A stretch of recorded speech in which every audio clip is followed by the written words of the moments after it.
Yang ketiganya, saya sendiri sarankan anda boleh jadikan Integra sebagai minuman harian. Lebih daripada 20 sijil kajian. Sebagai seorang pendidik, saya nasihatkan pesakit buah pinggang. Yang pertamanya, ikut nasihat doktor dan jangan tinggalkan ubat. Keduanya, pantang makan cara yang betul.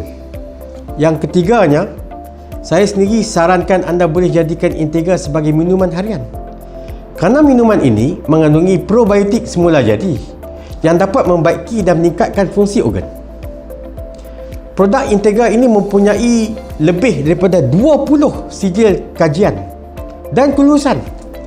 Saya sendiri mengesahkan bahawa air Integra ini selamat untuk diamalkan setiap hari oleh pesakit buah pinggang bagi meningkatkan tahap kesihatan yang lebih optimum.